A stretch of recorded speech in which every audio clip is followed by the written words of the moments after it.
నమస్తే టిఆర్ నిజం. నేను మీ తాళ్ళపల్లి రమేష్. ఈరోజు మార్నింగ్ న్యూస్కు స్వాగతం. ఒక విషయం, ఈరోజు మన తెలంగాణ 12వ ఆవిర్భావ దినోత్సవానికి అడుగు పెడతా ఉన్నది. దాని సందర్భంగా ఈరోజు తెలంగాణ ప్రజలందరికీ తెలంగాణ ఆవిర్భావ దినోత్సవ శుభాకాంక్షలు టిఆర్ నిజం నుంచి తెలియజేస్తాము.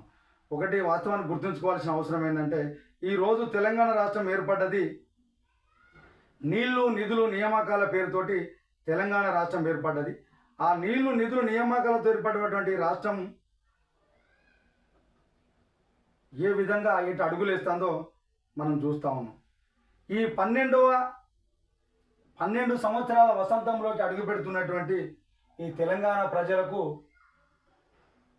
టిఆర్ నిజం నుంచి తెలియజేస్తాను. ఇది అమరుల త్యాగాలతో సాధించినటువంటి ఒక అస్తిత్వం. ఏ ఒక్కరో కష్టపడితే వచ్చినటువంటిది కాదు. ఇది ఎంతోమంది 1200 మంది ఆత్మ బలిదానాల మీద వాళ్ళ యొక్క పునాదుల పైన, వాళ్ళ యొక్క శవాల పైన ఈ రాష్ట్రము అవతరించింది. 1200 మంది చనిపోతే వాళ్ళ ఆత్మ బలిదానాలను గుర్తించినటువంటి అప్పుడు ఉన్నటువంటి కేంద్రంలో ఉన్నటువంటి కాంగ్రెస్ పార్టీ వాళ్ళను చలించిపోయి వీళ్ళ ఆత్మ ఘోషకు ఇంకా ఇబ్బంది అవుతుంది, దేశము అతలాకుతలం అవుతుంది, ఇక మేము దీన్ని ఆగం చేయొద్దని చెప్పేసి అప్పుడున్నటువంటి ఆ ప్రభుత్వము తెలంగాణ రాష్ట్రాన్ని 2014 జూన్ 2వ తారీఖున ఏర్పాటు చేసింది. అయితే ఇది నీళ్లు నిధులు నియామకాల పేరుతో ఏర్పడినటువంటి రాష్ట్రం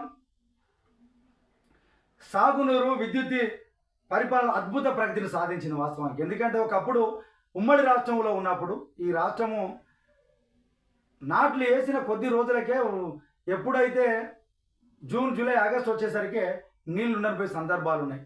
యాసింగ్ పంటలు వేసుకోవాలని నీళ్లు లేనటువంటి సందర్భం. స్వరాష్ట్రం వచ్చిన తర్వాత అది కళ సాకారమైంది. నీళ్లు, కరెంటు, 24 గంటల కరెంటు కూడా తెలంగాణ రాష్ట్రం ఆవిర్భవించిన తర్వాతనే తెలంగాణ రాష్ట్ర ఆకాంక్ష అమలైంది. ఉద్యమ అమరుల బలిదానాల పునాదుల మీద ఉన్నది రాష్ట్రం. ఈ అభివృద్ధి దేశానికి ఆదర్శంగా ఉండాలని చెప్పేసి టిఆర్ నిజం నుంచి ఒకసారి బలంగా కోరుకుంటున్నాం. ఎవరైతే ఆత్మ బలిదానాలు చేసుకున్నారో వాళ్లకు ఈరోజు మనం ఇక్కడ నుండి జోహార్లు నర్పిస్తూ ఉంటాం.